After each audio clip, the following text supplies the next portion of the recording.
everybody. This is Hasni Gautra. கொஞ்சம் English over தப்பா நினைச்சுக்காதீங்க. Thank you everybody. இன்னைக்கு எல்லாரும் எங்களை வந்து bless பண்ண வந்ததுக்கு thank you so much. Trailer பார்த்திருப்பீங்க. This is very different. எவ்வளோ படம் நம்ம எவ்வளோ ஹாரர் பார்த்துருக்கோம், எவ்வளோ கதை பார்த்துருக்கோம், பழிவாங்கதை பார்த்துருக்கோம், இவ்வளோ பார்த்துருக்கோம். பட் ஃபவுண்ட் ஃபுட்டேஜில் இந்த மாதிரி ஒரு ஸ்டோரியை உங்களால் பார்க்கவே முடியாது. I was so impressed. இந்த மாதிரி ஒரு கதை எனக்கு வந்திருக்குது பர்டிகுலராக. பர்சனலாக என்னோட 8th மூவி அப்படின்றதுக்கு என்ன படம் பண்ணாலும் சரி, ஃபியூச்சரில் நான் என்ன படம் பண்ணாலும் சரி, this is my favourite. And please யாருமே மொபைலில் பார்க்காதீங்க, தேட்டரில் பாருங்கள். ப்ளீஸ் இந்த படத்தை கண்டிப்பாக போய் தேட்டரில் உங்கள் ஃபேமிலியோட போய் பாருங்கள். பயப்படுற மாதிரி தான் இருக்கும், பட் நீங்கள் பார்த்துட்டு என்ஜாய் பண்ணிட்டு வர மாதிரி இருக்கும். Thank you so much for your today. And டேரக்டரை பற்றி ஒரே ஒரு வார்த்தை மட்டும் சொல்லி ஆகணும். ஆஃப்டர் திஸ் மூவி கண்டிப்பாக டேரக்டரை வந்து சின்ன பசங்க வந்து பெரியவங்க வரைக்கும் எல்லாருக்குமே தெரியும் நான் ஆசைப்படுறேன். Because is hard worker and this movie will give him a very good credits. Thank you so much. Thank you guys. சொல்லுங்க சார்.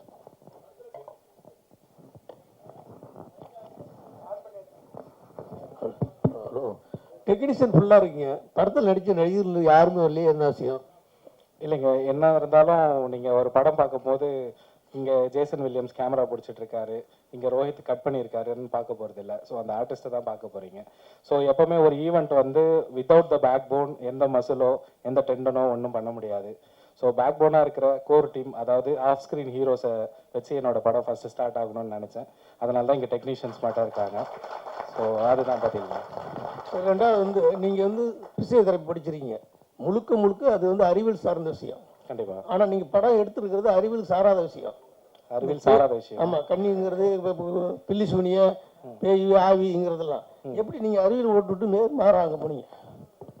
அறிவியல் எப்பவுமே அறிவியல் மட்டும் தனியாக இருந்தால் அதை யாரும் கண்டுக்க மாட்டாங்க. இந்த பக்கம் வந்து இந்த மாதிரியான அமானுஷங்களும் இருக்குதுன்னு சொல்லும் போது மட்டும்தான் பேசுவாங்க. நம்ம இந்தி திணிப்புன்னு சொல்கிறோம் இல்லைங்களா, அது தமிழ் மொழிக்கு நம்ம பற்று அதிகமாக இருக்கிறதுனால நிறைய பேர் போராடுறது இல்லை. அதெல்லாம் கொஞ்சம் பேர் தான் பண்ணுறாங்க. ஹிந்தி உள்ள வரக்கூடாதுன்னு தான் பாதி பேர் போராடுறாங்க. ஸோ ரெண்டுத்துக்கும் வித்தியாசம் இருக்குது. அறிவியலையும் நம்பணும், அமானுஷங்களை ஒரு பொழுதுபோக்காக எடுத்துக்கணுமே தவிர அதை நீங்கள் ரொம்ப நம்ப தேவையில்லை. ஸோ நானும் அதை நம்ப மாட்டேன். எனக்கு பேய் நம்பிக்கை கிடையவே கிடையாது சுத்தமாக. பட் இந்த படத்தை வந்து எந்த அளவுக்கு இருந்துச்சுன்னா எப்படி இருக்குன்ற ஃபார்மேட்டில் தான் எடுத்திருக்கேன். ஸோ அதை அச்சீவ் பண்ணியிருக்கேன்னு நினைக்கிறேன்.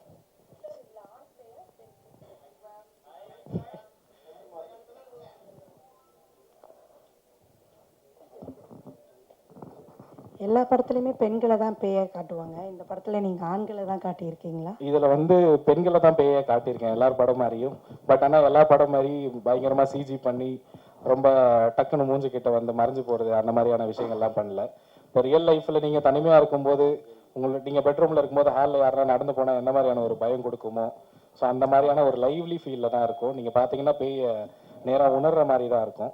ஸோ அதை தாண்டி பேயை மட்டும் காட்டலை, படத்தில் வந்து இந்த சப்த கன்னிகள்னு சொல்கிற அந்த 7 கிராம தேவதைகளையும் காட்டியிருக்கேன். ஸோ அது வந்து படத்தில் ஒரு ரொம்ப முக்கியமான தொகுப்பாக இருக்கும். அதையும் நீங்கள் பார்க்க தான் போகிறீங்க. டாக்டர் சார், இங்கே சார், சொல்லுங்கள். நீங்கள் வந்து திருவண்ணாமலை மாவட்டம்.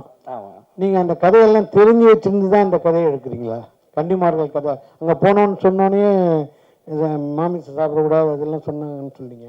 ஆமாம். அப்போ அந்த கதையை பற்றி நீங்கள் தெரிஞ்சு வச்சுருந்து தானே இந்த கதை ஸ்கிரிப்ட் பண்ணியிருக்கீங்க? ஆமாங்க. அதாவது வடபழனியிலிருந்து தாம்பரத்துக்கு கேள்வி கேட்குற மாதிரி இருக்கு. பட் ஆனால் ரெண்டுமே சென்னை தான்.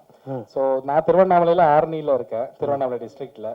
பட் ஜவாது மலை வந்து வேற எங்கேயோ ஒரு 40 கிலோமீட்டர் தள்ளி இருக்கு. இல்லை, அதை பற்றி கதையை தெரிஞ்சு வச்சுருந்து தான் ஸ்கிரிப்ட் எழுதுனீங்களான்னு கேட்குறேன். வேற அது வந்து சின்ன வயசுல வந்து பாத்தீங்கன்னா நாங்க இருக்கும்ல அது. ஆமா கண்டிப்பா அதுதான். ஸோ சின்ன வயசுல வந்து பாத்தீங்கன்னா எனக்கு இந்த மீன் பிடிக்கிறது ரொம்ப பிடிக்கும்.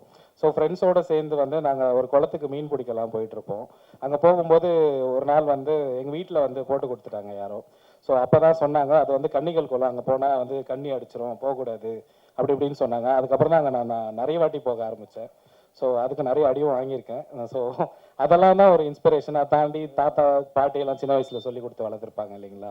ஸோ கன்னிகள், இந்த என்ன டிராகுலா சொல்லுவாங்க இல்லைங்களா, என்னது காட்டேரி. ஸோ அந்த மாதிரியான விஷயங்கள்லாம் கேட்டு அதை உண்மைக்கு தன்மையாக எவ்வளோ எடுக்க முடியுமோ அதை ட்ரை பண்ணியிருக்கேன். சார் படத்தில் மியூசிக் டைரக்டரே இல்லை, அது எப்படி மேனேஜ் பண்ணீங்க சார்? சவுண்டு எப்படி பண்ணீங்க, அது கொஞ்சம் சொல்லுங்கள் சார். ரைட்டு. இப்போ நீங்கள் இந்த ஃபவுண்ட் ஃபுட்டேஜ்ன்ற ஒரு ஜேர்னருக்கு மெயினாக வந்து மியூசிக் இருக்கக்கூடாது அன்டில் அந்த கேரக்டர் வந்து ஏதாவது மியூசிக் ப்ளே பண்ணுதோ இல்லை அவங்க ஏதாவது இன்ஸ்ட்ருமெண்ட் வாசிக்கிறாங்களோ அந்த மாதிரியான ஒரு விஷயத்தில் மட்டும்தான் மியூசிக் ஆட் ஆக முடியும். இப்போ நம்ம படத்தில் தான் பார்க்க முடியும், கல்யாணம் நடக்குதுன்னா பின்னாடி ரஹ்மான் சாரோட பிஜிஎம் ஓடுறது அதெல்லாம். பட் ஆனால் நாங்கள் ரியலில் பார்த்தோன்னா யார் என்ன பேசுகிறாங்கன்னு தெரியாது. மேலே ஒரு பக்கம் காது கிளிக்கும், காது மேலேயே வந்து நம்மளோட அந்த அரிசிகள்லாம் விழும். ஸோ அந்த மாதிரியான ஃபீல் தான் அங்கே ரியலில் இருக்கும். இப்போ நான் ஃபவுண்ட் ஃபுட்டேஜில் ஒரு கல்யாண விஷயம் வச்சா அதுதான் நம்ம வச்சாகணும் லைவாக. ஸோ ரியல் லைஃப்பில் எந்த மியூசிக்கும் இல்லை. ஸோ ரியலான ஒரு செயற்கையான படத்தை இயற்கையாக கொடுக்க ட்ரை பண்ணியிருக்கேன். அதுலேயும் நான் மியூசிக் வைக்க முடியாது. அதுதான் இது. சார் ஜவ்வாது மலைன்னு ரொம்ப அருமையான ஏரியா, பச்சை பசேலுள்ள ஏரியா. அந்த ஏரியாவில் இந்த மாதிரி ஒரு பேய் பயம் இப்படிலாம் காமிச்சிங்கன்னா டூரிஸ்ட்லாம் எப்படி போவாங்க, ஆட்கள்லாம் எப்படி போவாங்க? அதுக்கு எதிராக இருக்க மாதிரி இருக்காது? அதுக்கு எதிராக இருக்குங்களா? ஸோ வந்து ஐ திங்க் குணா படத்தில் வந்து குணா கேவ்ஸில் வந்து உள்ளே விழுந்து காதல் பண்ணாங்கன்னு நம்ம காட்டலை. அவங்க உள்ளே விழுந்து எவ்வளோ குணா படம்னு சொல்லிட்டு பாருங்க, மஞ்சுமேல் பாய்ஸில். ஸோ அங்கே போய் காதல் பண்ணுறாங்கன்னு நம்ம காட்டலை, விழுந்தாங்கன்னு தான் காமிச்சோம். ஸோ அதை தாண்டி அந்த டூரிஸ்ட் பிளேஸ் எப்படி இருந்தாலும் அது படம்னு எல்லா மக்களுக்கும் தெரியுது. அதெல்லாம் பெருசாக எடுத்துக்க மாட்டாங்க. ஸோ டூரிசம் வந்து ஆக்சுவலாக அங்கே சுத்தமாகவே இல்லை. அது இதை பார்த்தாச்சு டெவலப் ஆகும்னு நான் நம்புகிறேன். நீங்கள் இது வரைக்கும் ஜவ்வாது மலை போயிருக்கீங்களா சார்? போனதில்லை. அதுதான், யாருமே போயிருக்க மாட்டீங்க. அப்புறம் போவார் சார். சார் இங்கே சார் எங்க இதான் இங்கங்க சார். சார் சார் ஒரு ஹாலிவுட் ஃபிலிம் வந்து மார்க் பாலிஷ்னு ஒருத்தர் வந்து இதே மாதிரி மர்மர் அப்படின்ற பேர்ல வந்து ஒரு படத்தை பண்ணியிருக்காரு. அதுலயே வந்து இந்த சோஷியல் மீடியா இன்ஃபுளுசர்ஸ் எல்லாம் தான் போவாங்க அதுல, புரியுங்களா? ஓகே. அதை பேஸ் பண்ணி அந்த இதை வச்சு தான் நீங்க எடுத்திருக்கீங்களா இல்லை அதோட ரீமேக்கா எப்படின்னு கேட்குறேன். இல்லைங்க, எதோட ரீமேக்கும் கிடையாது. ஸோ இதுலயே நீங்க வந்து யூடியூபர்ஸ் எல்லாம் போறாங்க, நீங்க அதுல சோஷியல் மீடியா இன்ஃபுளுசர்ஸ் தான் அதுல போவாங்க. அதுலயும் பாத்தீங்கன்னா செல்போன்ல தான் கேப்சர் பண்ணின்னு போவாங்க. எல்லாமே இதே மாதிரி தான் இருக்கு இந்த ட்ரெய்லர் பார்க்கும்போது. அதுதான் கேட்கல. ஸோ யூடியூபர்ன்ற ஒரு விஷயம் ஏன் இந்த படத்தில் உள்ள வருதுன்னா, நீங்கள் எந்த ஃபவுண்ட் ஃபுட்டேஜ் போய் எடுத்தாலும் அது யூடியூபராக இருக்கலாம், இல்லைனா சவுண்ட் ரெக்கார்டிங்காக இருக்கலாம். ஸோ அந்த பேஸ் பண்ணி தான் போக முடியும். இந்த ஜேர்னருக்குள்ளே உள்ள வரணும்னா இந்த வேலை இதை வீடியோ எடுக்கணும்னா அதுக்கு ஒரு முக்கியமான லாஜிக் ஒன்று வேணும் இல்லைங்களா? நம்ம வந்து வீட்டில் வாழும்போது குளிக்கிறதெல்லாம் வீடியோ எடுத்துகிட்டு இருக்க போகிறது இல்லை. ஸோ ஒரு தொழில் ரீதியாக ஒருத்தன் கேமராவை எடுத்துக்கிட்டு அங்கே இருக்கிற அமானுஷங்களை ரெக்கார்ட் பண்ணுற ஒரு தொழில் இருக்கிறவங்க மட்டும்தான் அங்கே போக முடியும். ஸோ அந்த ஒரு லாஜிக்காக தான் யூடியூபர்ஸ் உள்ள போகிறாங்கன்ற மாதிரி வச்சுருக்கேன். அதை தாண்டி வந்து பார்த்தீங்கன்னா இப்போ இருக்கிற ட்ரெண்டுக்கு நிறைய யூடியூபர்ஸ் வந்து ஹாய் காய்ஸ் நம்ம இன்னைக்கு வந்து எங்கே போகிறோம் தெரியுமா, டிமாண்டி காலனிலாம் கிளம்புறாங்க. ஸோ அது நீங்கள் பார்க்கும்போது அது உண்மையாக போய் எல்லாம் தெரியாது, ஆனால் உண்மைன்னு உங்களை நம்ப வச்சுருவாங்க. ஸோ படமே அப்படி தானே. ஸோ முடிஞ்ச அளவுக்கு லாஜிக்கலாக எடுக்க ட்ரை பண்ணியிருக்கேன். வந்திருக்கு, பார்த்துட்டு நீங்கள் தான் சொல்லணும். சார் தமிழில் இது ஃபஸ்ட்டு ஃபவுண்ட் ஃபுட்டேஜ் ஃபிலிம்னு சொல்கிறீங்க, ஆனால் இதுக்கு முன்னாடி கேமரா எரர் சொல்லிட்டு ஒரு படம் வந்திருக்கு தமிழ்லேயே. என்னங்க மறுபடியும் சொல்லுங்கள். இதுதான் ஃபஸ்ட்டு ஃபவுண்ட் ஃபுட்டேஜ் படம்னு சொன்னீங்க இல்லையா? ஆமாம் ஆமாம் ஆமாம். ஆனால் இதுக்கு முன்னாடி கேமரா எரர் சொல்லிட்டு ஒரு படம் ஒன்று தமிழில் வந்திருக்கு. தமிழில் வந்திருக்குங்க. 21 22 தெரியல ரிலீஸ் டேட்டு. 21 22 இயர். ஓகே, அதில் ரிலீஸ் பண்ணிட்டாங்க ஏற்கனவே. இல்லை ஆக்சுவலாக இன்னொரு படமும் வந்திருக்கு, ஓரிரவன்ட்டு. அதுவுமே பார்த்துருப்பீங்க. அதுவும் ஃபவுண்ட் ஃபுட்டேஜ் தான் சொல்லுவாங்க. நான் சொன்ன ஒரு விஷயம் இருக்குது இல்லைங்களா, ஃபவுண்ட் ஃபுட்டேஜ் வந்து it has to be organic. So நீங்கள் எந்த ஒரு ரிவர்வோ ஒரு எக்கோவோ, அதாவது மனிதர்கள் உணர முடியாத ஒரு ரியல் விஷயங்களை வந்து நீங்கள் படத்தில் காட்டுறீங்கன்னா அது ஃபவுண்ட் ஃபுட்டேஜாக ஏற்றுக்கொள்ளப்படாது. ஸோ அதுதான் வந்து ஃபவுண்ட் ஃபுட்டேஜுக்கு இருக்கிற ஒரு ஆர்கானிக்கான விஷயம். இந்த படத்தில் நீங்கள் பார்த்தீங்கன்னா எல்லாமே வந்து உண்மைக்கு நெருக்கமாக தான் இருக்கும், உண்மையாக தான் இருக்கும். இப்போ பேய் அழுவுதுன்னா அது பேய் அழுவுறதுக்குன்னு வித்தியாசமாக வேற டோன்லலாம் போயிட்டு அழுவாது, அது மனுஷங்க அழுவுற மாதிரி தான் இருக்கும். ஸோ அந்த மாதிரியான கனெக்டிவிட்டி தான் நான் வச்சுருக்கேன். ஸோ அதனால தான் இது Tamil cinema's first found footage horror ஃபிலிம்னு நான் சொல்கிறேன். நீங்கள் எந்த இடத்துலையும் சினிமா தன்மையை உணரவே மாட்டீங்க. சார் ஷூட்டிங் ஸ்பாட்லேயே உங்கள் டீமில் உள்ள ஒருத்தர் பேயை பார்த்தேன்னு சொன்னார். அது கண்டிப்பாக அதை வச்சு நாங்கள் படமாக்கியிருக்கோம் அப்படின்னு நீங்களும் சொன்னீங்க. உண்மையில் நீங்களும் அந்த பேயை பார்த்தீங்களா இல்லை ஏதாவது கதையை கேட்டுறீங்களா? இல்லைங்க, நான் பேயெல்லாம் பார்க்கல. அப்படி வந்திருந்தா எங்களுக்கு மேக்கப் போடுற காசு மிச்சமாக இருக்கும். ஸோ அதை வச்சு ஒரு கோழி வாங்கி தரேன், ஏதாவது என்னது வேறு ஏதாவது பூசணிக்காய் வாங்கி தரேன்னு சொல்லிட்டு ஒரு 2 சீன் நடிக்க வச்சு அனுப்பியிருப்பேன். அதுக்கான வாய்ப்பு தான் கிடைக்கல. ஸோ உங்களை மட்டும் பார்த்துட்டு போயிருக்கு ப்ரோ, பார்த்துக்குங்க. ஸோ அதை பார்த்தலாம் எதுவும் இல்லைங்க, நான் எதுவுமே பார்க்கல. ட்ரீம் வாரியர்ஸ் குகனுக்கு இந்த படம் வந்து வாங்கியிருக்கீங்க, எத்தனை % லாபம் கிடைக்கும்? இல்லைன்னா நம்மக்கிட்ட நிறைய படம் இருக்குது வாங்கலாம் அப்படின்னு வாங்கினீங்களா? சார் ஃபர்ஸ்ட் ஆஃப் ஆல் இந்த படம் வந்து நம்ம டிஸ்ட்ரிபியூஷன் பண்ணுறோங்க. லாபம் நோக்கத்தை மைண்டில் வச்சு இந்த படத்தை நம்ம கமிட் பண்ணவே இல்லை. இந்த படம் வந்து ஒரு எக்ஸ்பீரியன்ஸ் ஃபார் எல்லா தேட்டர் ஆடியன்ஸுக்கும். ஸோ நியூ கான்செப்டில் வரப்போ இந்த மாதிரி ஃபவுண்ட் ஃபுட்டேஜில் வர கான்செப்டில் வர படத்தை வந்து என்கரேஜ் பண்ணணும். அதுவும் இல்லாமல் புது டீம் வந்திருக்காங்க. இந்த மாதிரி புது டீமுக்கு இப்போ எங்களை மாதிரியான ஒரு டிஸ்ட்ரிபியூஷன் டீம் சப்போர்ட் பண்ணாமல் வேற யாரும் பண்ண முடியாதுங்கிறதுனால உறுதியாக இந்த மாதிரி டீமுக்கு நாங்கள் கூட இருக்கணுங்கிறதுக்காக தான் இந்த படத்துக்கு சப்போர்ட் பண்ணுறோங்க. ஸோ அப்போ ரெண்டாவது கேள்வி தான் சரியாக இருக்கும் இல்லையா? பணம் நிறையா இருக்குது, பண்ணலாம். இல்லை நான் தான் சொன்னேன் டிஸ்ட்ரிபியூஷன் சொன்னாங்க. இது லாபம் நோக்கத்தை தாண்டின ஒரு படமாக தான் இருக்குது. இந்த படத்து மேலே வச்சிருக்கிற ஒரு நம்பிக்கைன்னு நம்ம சொல்லலாம். அது இல்லாமல் இந்த மாதிரி நியூ ஜானரே வந்து இன்னைக்கு கொண்டு வர டீம்ஸ் ரொம்ப லிமிட்டட் தான். நீங்கள் பார்த்தீங்கன்னா இது வந்து 100% ஃபவுண்ட் ஃபுட்டேஜில் பண்ணியிருக்காங்க. ஸோ அதுவே வந்து இது இப்போ ரீசெண்டாக வரல, 100% ஃபவுண்ட் ஃபுட்டேஜில் வரல. நிறைய நீங்கள் சொன்ன ரெஃபரன்ஸ் பண்ண படம் எல்லாமே வந்து லிமிட்டடான ஃபவுண்ட் ஃபுட்டேஜ் தான் பண்ணியிருக்காங்க. பாதி ஃபவுண்ட் ஃபுட்டேஜ் இருக்குது, லெஸர் தென் தட் தான் இருக்குது. இந்த ஜானரை பார்த்தீங்கன்னா கிட்டத்தட்ட கேனபிள் ஹாலோகாஸ்ட்னு சொல்லி போட்டு 1980s ஒரு இட்டாலியன் டைரக்டர் பண்ணார். அவர் பண்ணதுக்கப்புறம் தான் இந்த கான்செப்டே வந்துச்சு. ஆனால் இப்போ வரைக்கும் நாட் மெனி ஃபிலிம்ஸ் தமிழில் வரவே இல்லை படம். அதுதான் அதில் இருக்கிற முக்கியமான ஒரு விஷயம். இந்த படம் நாங்கள் கமிட் ஆகிட்டு டிஸ்கஸிங் அப்போவே வந்து நிறைய பேர் டிஸ்கஸ் பண்ணாங்க. நிறைய எங்கள் அப்கமிங் ஏடிஸ் அண்ட் டைரக்டர்ஸ் வந்து நாங்கள் ஃபவுண்ட் ஃபுட்டேஜில் ஒரு படம் பண்ணணும்னு எங்களுக்கு ஒரு இன்ட்ரெஸ்ட் இருந்துச்சு. ஸோ நீங்கள் கொண்டு வரீங்க அப்படிங்கிறது தான் ஒரு வெல்கமிங் டிஸ்கஷனாக இருந்துச்சு. தேங்க்யூ. ஹேமந்த், மர்மர்ன்றது ஆங்கில வார்த்தையா எப்படி? ஆமாங்க, ஆங்கில வார்த்தை. எங்கே இருக்கீங்க? என்னன்னா மர்மர்ன்றது ஒரு முணுமுணுப்பு, ஒரு சின்ன ஒரு இது, அந்த சைலண்டானதுல திகில் ஏற்படும். கண்டிப்பா. இப்போ நீங்க போட்ட ட்ரெய்லர் வந்து சவுண்டு தான் ஜாஸ்தியா இருந்தது. ஸோ இது டைட்டில் ஆப்டா இருக்கா?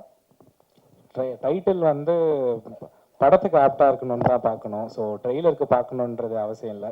ட்ரெய்லர் வந்து எங்களுக்கு வந்து அந்த குறுகிய நேரத்தில் எந்த அளவுக்கு பெஸ்ட்டாக கொடுக்கணும்னு ஒரு விஷயம் இருக்குது.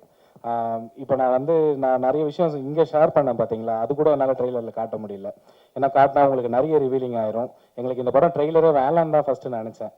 ஸோ அதே மாரி ஒரு ட்ரெய்லர் பண்ணோம். பட் பாதி புரிஞ்சு அந்த மூட் மட்டும் செட் பண்ணலாம், அதுக்காக ஒரு ட்ரெய்லர் பண்ணலான்ட்டு தான் பண்ணியிருக்கு.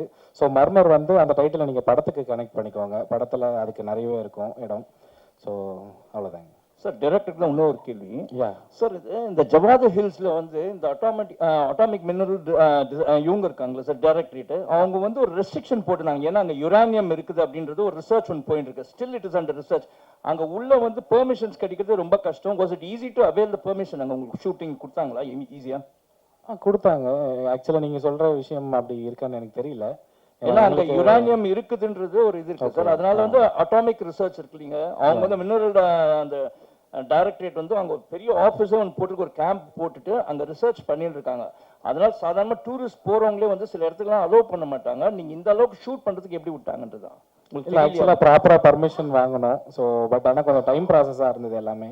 ஒரு மாதம் கிட்ட பர்மிஷனுக்கு சுற்றி அதுக்கப்புறம் வாங்கணும். நான் வந்து ஃபஸ்ட்டு லொக்கேஷன் பார்க்குறதுக்கே நிறைய பிளேசஸ் போய் பார்த்தேன். ஊட்டிலாம் போனால் சிங்கம் கடிச்சிருவோன்றாங்க, வேற எங்கேயாச்சும் பண்ணால் புலி அடிச்சிருவோன்றாங்க. ஸோ அதெல்லாம் இல்லாமல் இப்போ ஜவாது மலையில் பார்த்தீங்கன்னா சீசனல் டைமில் தான் எலிஃபேண்ட்டோ இல்லை ஜாகுவாரோ அதெல்லாம் வந்து தண்ணி குடிக்க வரும். நாங்கள் நல்ல பயங்கரமான சம்மர் சீசனில் எடுத்திருக்கோம் படத்தை. ஸோ அதெல்லாம் வராதுன்னு ஒரு நம்பிக்கையில் பர்மிஷன் கேட்டோம். கொஞ்சம் டைம் எடுத்துச்சு, பட் கொடுத்துட்டாங்க சார். எனக்கு அந்த மினரல் ப்ராசஸ் அது I am not aware of it actually. Okay, thank you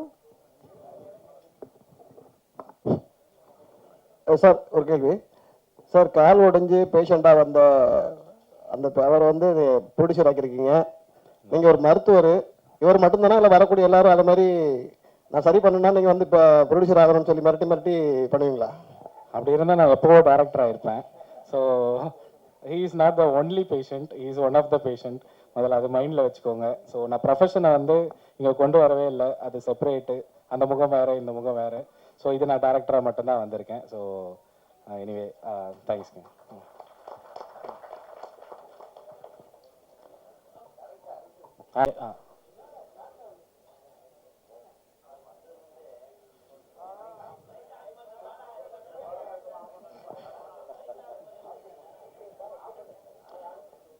March 7ஆம் தேதி ஒரு விஷுவல் சவுண்ட் ட்ரீட்டா மர்மர் படம் ரிலீஸ் ஆக போகுது.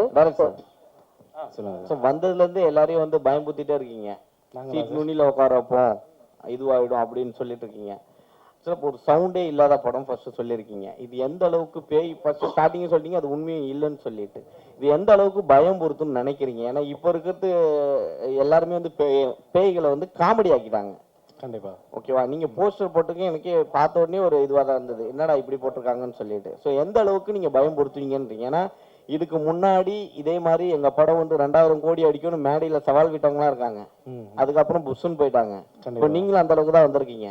நான் சவால்ல விடல. இல்ல பேய் பயமா இருக்கும், இது பயம் பொருத்தும்னு சொல்லியிருக்கீங்க. ஸோ அது எல்லாருமே எல்லா படத்துக்கும் சொல்றது தான். ஸோ பேய் படத்துல பயம் எதிர்பார்க்காம வேற என்ன எதிர்பார்க்க முடியும்னு எனக்கு தெரியல. சவுண்ட் இல்லாம பயம் பொருத்த முடியாது.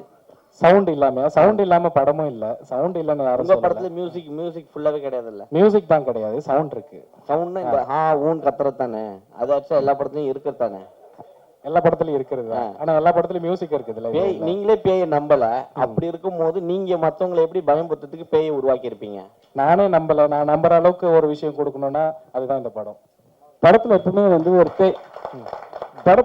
ஒரு பேயை வந்து காட்டணும் ரிவீல் பண்ணவே மாட்டாங்க. ஆனா நீங்க ஃபர்ஸ்ட் போஸ்டர்லயே காட்டிட்டீங்க. ஏன் இந்த மக்களை ஈர்க்கிறதுக்காகவா இல்ல மக்களை ஏமாத்துறதுக்காகவா? நான் பேய் எதுவும் காட்டலீங்களே. போஸ்டர்லயே வந்து ஃபர்ஸ்ட் எடுத்தோடனே வந்து போஸ்டர் இருக்கிறீங்க, பயம் கொடுத்துற மாதிரி இருக்கு. அதான் கேட்கறேன், மக்களை இழுக்கிறதுக்காகவா இல்ல மக்களை ஏமாத்துறதுக்காகவா? இது ஒரு படம் இப்படிதான் இருக்கும்னு ஒரு எக்ஸாம்பிள் செட் பண்றது. எப்படி இருக்கும்? நிறைய படம் வந்தாச்சு, நிறைய படம் நாங்க பார்த்துட்டோம். சரிங்களா? நீங்க புதுசா எடுக்கணும்னு சொல்றீங்க, ஆனா உங்களுக்கு வந்து பேய் நம்பிக்கை இல்லைன்றீங்க. ஆனா வந்து சில பேர் வந்து பேயை பார்த்தேன்னு சொல்றாங்க, அது நம்புறீங்க நீங்க? நான் கேட்கறதுக்கு காதுக்கு ரொம்ப நல்லா இருந்துச்சு. நீங்க பிசியோதெரப்பி நீங்க சொல்றீங்க, அது டாக்டர் வந்து மேக்ஸிமம் நம்ப மாட்டாங்க எதுவுமே. சரிங்களா? உண்மையை தான் நம்புவாங்க. ஆனா வந்து இப்ப நீங்க டேரக்டரா இருக்கீங்களா, கண்டிப்பா ஒரு நம்பிக்கை தன்மை இருந்தா தானே பண்ண முடியும் படத்தை. படத்து மேல ரொம்ப நம்பிக்கை இருக்குது, பேய் மேல எல்லாம் நம்பிக்கை இல்லை. அதை தாண்டி என் மேல நம்பிக்கை இருக்கு. டெக்னிக்கல் எல்லாரையும் ஏத்திருக்கேன்னு சொன்னீங்கல்ல, நடிகர்கள்லாம் வந்து படத்துல தெரிவாங்கன்னு. எல்லாருமே தெரிஞ்ச நடிகர்கள் கிடையாது, புதுமுகம் தானே. புதுமுகங்களை ஏத்ததுக்கு என்ன கஷ்டம்? ஏன் நடிகர்கள் எதுவுமே ஒத்துழைக்கலையா? எங்களுக்கு கஷ்டம்லாம் இல்லைங்க. அதான் சொல்றேன் இல்லைங்களா, இது வந்து ஒரு மரியாதைக்குரிய ஒரு ஈவெண்டா நான் வந்து எல்லா படத்துலயும் இல்லாத ஆஃப் ஸ்கிரீன் ஹீரோஸை கொண்டு வந்து நிறுத்தணும்னு நினைச்சேன். அதனால தான் கொண்டு வந்து நிறுத்தினேன். இனிமே நீங்க ஆர்டிஸ்ட் எல்லாம் பார்க்க தான் போறீங்க. நாங்க தியேட்டர்ஸ் விசிட் போவோம். ஸோ அந்த டைம்ல எல்லாரையும் கூட்டிட்டு போக தான் போறேன். நன்றி, தேங்க்யூ ஸோ மச். ஒரு குரூப்